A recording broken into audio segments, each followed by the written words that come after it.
My dear, तो last time हमने क्या देखा था, जो सीरीज़ कम्बिनेशन है उसमें रेजिस्टेंस को किस तरह से कनेक्ट करते हैं। और सीरीज़ में हमने कनेक्ट किया था तो पता चला था कि जो इक्विवेलेंट रेजिस्टेंस होता है वो सभी रेजिस्टेंस का सम होता है ना। तो आज हम देखेंगे कि पैरेलल कॉम्बिनेशन में क्या होता है। ठीक है, तो पैरेलल कॉम्बिनेशन में क्या होता है, तो पहले हम डायग्राम देखते हैं। मान लो 3 रेजिस्टेंस लेते हैं हम, ये R1 है,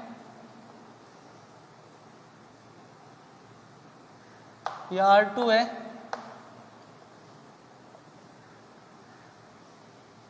और ये R3 है। इन सबको हमने इस तरह से कनेक्ट किया कि इन सब का लेफ्ट हैंड एक पॉइंट पे कनेक्ट कर दिया, मान लिया A, और राइट हैंड को एक पॉइंट पे कनेक्ट कर दिया,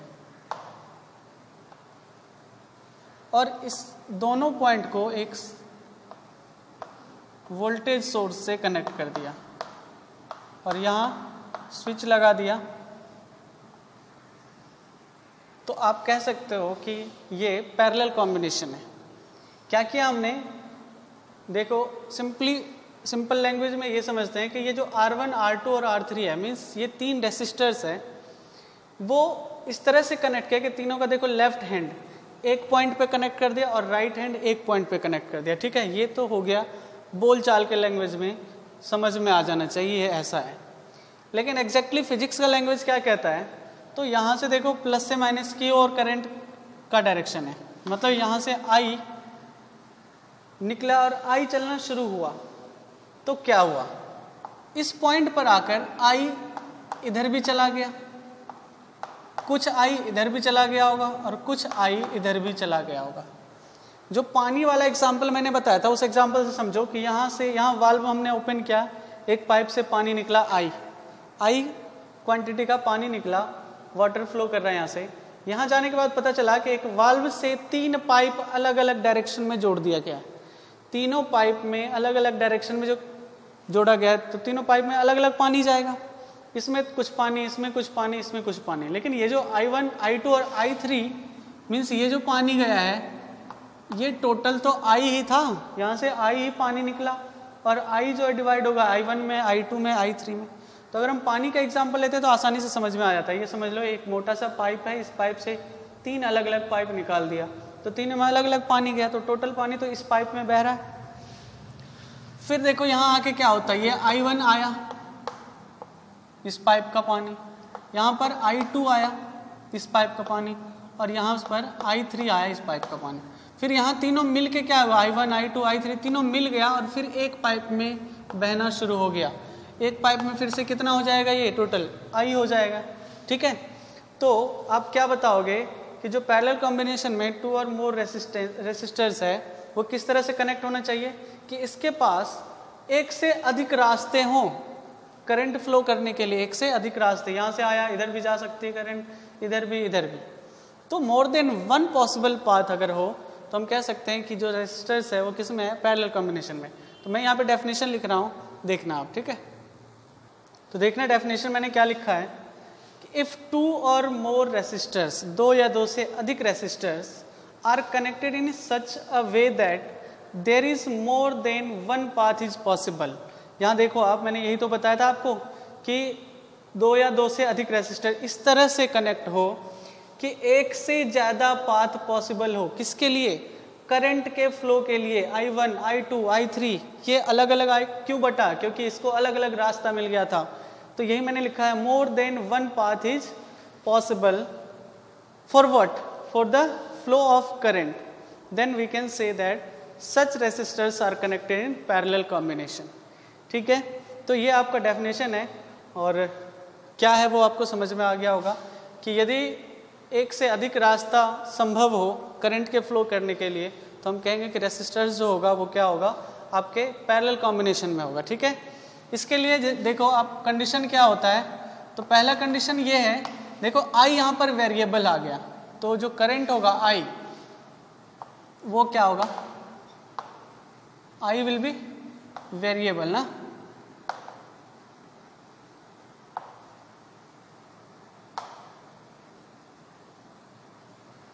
फॉर एवरी रेसिस्टर। जो I होगा वो वेरिएबल होगा, मीन्स अलग अलग होगा, ठीक है। दूसरी बात, जो वोल्टेज होगा, वोल्टेज वो क्या होगा, तो देखो A और B दो एंड पॉइंट है किसके, R1 R2 R3 का, ये सबका लेफ्ट हैंड है समझ लो और राइट हैंड, एक ही पॉइंट पे आकर मिला है। यहाँ पर A और B के बीच जो वोल्टेज होगा वो सेम होगा, ठीक है। मीन्स आप बोलोगे R1 के एंड का वोल्टेज कितना है, तो सेम होगा। R2 के एंड पॉइंट का वोल्टेज कितना होगा, तो A और B ही एंड है ना, इसका भी एंड A और B, R2 का भी एंड पॉइंट A और B, R3 का भी एंड पॉइंट A और B। तो आप कहोगे कि जो R1 R2 मतलब सभी रेसिस्टर्स का जो वोल्टेज होगा वो कितना होगा, सेम होगा।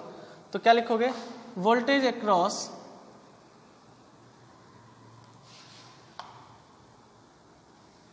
each resistors ends will be same, ठीक है। जो वोल्टेज होगा वो क्या होगा, सेम होगा दोनों के एंड पॉइंट का, ठीक है, मतलब सभी रेसिस्टर के एंड पॉइंट का। ये बात आपको ध्यान में रखनी है, ठीक है। फिर इसका प्रूफ करते हैं हम लोग कि इसका प्रूफ क्या है, ठीक है। तो देखो आप क्या लिखा है मैंने, I जो है ये I, ये कितने पार्ट में बटा था, I1 I2 और I3। तो हम कह सकते हैं जो I है वो टोटल I, वो I1 I2 और I3 का सम होगा, ठीक है। लेकिन यदि आप ओम्स लॉ लगाओगे यहाँ, बाय ओम्स लॉ क्या होता है, V is equal to IR। आप यहाँ से I की वैल्यू निकालोगे तो R अपॉन में आ जाएगा, V अपॉन R हो जाएगा। I इधर ही रखना और R इधर ले आएंगे तो I इज इक्वल टू क्या होगा, V अपॉन R। तो I इज इक्वल टू लिखूंगा मैं V अपॉन R, ठीक है। I1, तो I1 का वोल्टेज क्या है, सेम है, मैंने बताया था, अभी लिख के बताया था। तो I1 का वोल्टेज भी V होगा, I2 का भी V, I3 का भी V, सॉरी मतलब R1 का भी V होगा, R2 का भी A और B के बीच का वोल्टेज होगा और R3 के बीच का भी यही वोल्टेज होगा, ठीक है। तो I1 के साथ जो रेसिस्टेंस है वो R1 है, देखो I1 R1 के साथ जा रहा है। जो I2 है वोल्टेज तो सेम होगा, I2 किधर से जा रहा है, ये R2 के साथ, और ये I3 कहाँ से जा रहा है, R3 के साथ, ठीक है। वोल्टेज मैंने सेम इसलिए लिखा है क्योंकि आप देखो R1 का वोल्टेज क्या है, VAB, A और B के बीच का लिख सकते हैं VAB। R2 के साथ का वोल्टेज क्या है, तो इसका भी VAB, और R3 के साथ का वोल्टेज क्या है, VAB, सेम वोल्टेज है, तो इसलिए मैंने वोल्टेज सेम लिखा है, ठीक है। अब यहाँ से आप देखो ध्यान से, V कॉमन आ रहा है तो हम कॉमन ले लेंगे, ठीक है। तो क्या लिख सकते हैं, यहाँ से लिख रहा हूँ मैं, देखना, V upon R is equal to, इन तीनों से हम क्या करेंगे, V कॉमन ले लेंगे। जब V कॉमन लोगे तो क्या बचेगा, 1 upon R1 plus 1 upon R2 और प्लस 1 अपॉन R3, ठीक है, यही बचेगा। क्योंकि देखो V कॉमन ले लेते तो यहाँ कुछ नहीं बचा, तो 1 upon R1, 1 upon R2, 1 upon R3, ठीक है। अब यहाँ से आप देखो ये V मल्टीप्लाई में इधर आके डिवाइड में आ जाएगा, और इधर क्या बचा, 1 अपॉन R1, 1 अपॉन R2 और 1 अपॉन R3 बचा। तो ये V और V कैंसिल आउट हो जाएगा, तो क्या बचा हमारे पास, 1 upon R is equal to 1 upon R1 plus 1 upon R2 plus 1 upon R3। ये आपके पैरेलल कॉम्बिनेशन का रेसिस्टर है, इक्विवेलेंट रेसिस्टेंस है, ठीक है। तो आपसे ये कभी अगर पूछा जाए कि जब रेसिस्टर्स को किस में कंबाइन करें, पैरेलल कॉम्बिनेशन में रखें, तो रेसिस्टेंस क्या होता है, तो रेसिस्टेंस क्या होता है, तो आप क्या बताओगे कि जो इक्विवेलेंट रेसिस्टेंस होगा, जो आपका इक्विवेलेंट रेसिस्टेंस होगा वो क्या होगा, मतलब इक्विवेलेंट रेसिस्टेंस का रेसिप्रोकल जो होगा वो sum of reciprocal of all the resistance, सभी रेसिस्टेंस के रेसिप्रोकल का सम होगा, सभी रेसिस्टेंस के रेसिप्रोकल का सम होगा, किस में, तो आपके पैरेलल कॉम्बिनेशन में, ठीक है। इसके बाद आपको ये ध्यान में रखना है कि जो पैरेलल कॉम्बिनेशन होता है इसमें रेसिस्टेंस मिनिमम होता है, क्या होता है, मिनिमम होता है। जो हमने इससे पहले पढ़ा था सीरीज कॉम्बिनेशन, उसमें मैक्सिमम होता है रेसिस्टेंस, ठीक है। इसीलिए जो हम लोग आप हाउस होल्ड वायरिंग होता है, जो घरेलू वायरिंग, घर में जो हम वायरिंग करते हैं, फैन, बल्ब और इन सब चीज़ों को अगर हम कनेक्ट करते हैं तो आप सीरीज में नहीं करोगे, क्योंकि सीरीज में क्या होता है, रेसिस्टेंस मैक्सिमम होता है और हम नहीं चाहते कि सीरीज हमारे घर में रेसिस्टेंस मैक्सिमम हो, मीन्स हीटिंग इफेक्ट ज़्यादा हो। हीटिंग इफेक्ट ज़्यादा होने से आपको नुकसान पता है कि अप्लायंसेस क्या होगा, जल्दी ख़राब हो जाएंगे, आग लगने के चांसेस ज़्यादा होगा, शॉर्ट सर्किट के चांसेस होंगे। तो इन सब चांसेस को कम करने के लिए हम लोग पैरेलल कंबाइन करते हैं सभी अप्लायंसेस को, ठीक है। तो आपसे पूछा जाएगा यदि हाउस होल्ड वायरिंग का कॉम्बिनेशन क्या होता है, तो आप बताओगे पैरेलल कॉम्बिनेशन होता है। क्यों होता है? तो पहला रीज़न क्या है कि आप बताओगे कि पैरेलल कॉम्बिनेशन में रेसिस्टेंस क्या होता है, मिनिमम होता है, ठीक है। मीन्स हमारा जो करंट का लॉस है, लॉस ऑफ करंट जो है वो मिनिमम है, ठीक है। ये हमारा एडवांटेज है पैरेलल कॉम्बिनेशन का। सीरीज कॉम्बिनेशन का डिसएडवांटेज क्या है कि रेसिस्टेंस मैक्सिमम होता है। क्या होता है वो?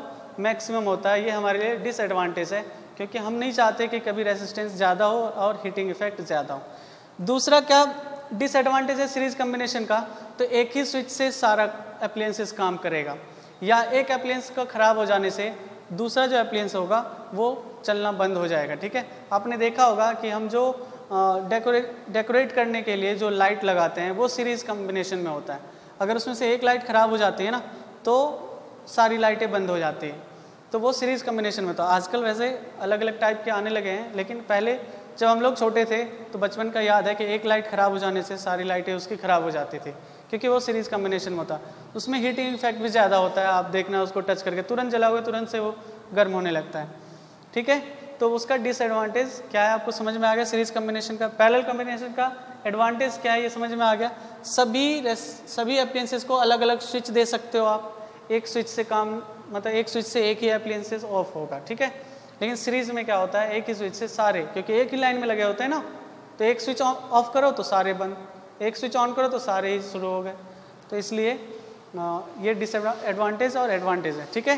तो पैरेलल और सीरीज इंपॉर्टेंट है, पैरेलल तो ज़्यादा इंपॉर्टेंट है, आप लोग अच्छे से तैयार करना, न्यूमेरिकल्स भी बहुत सारे बनते हैं इस पर, ठीक है। थैंक यू सो मच, उम्मीद है सब लोग अच्छे से तैयार करोगे, ठीक है। बहुत बहुत धन्यवाद।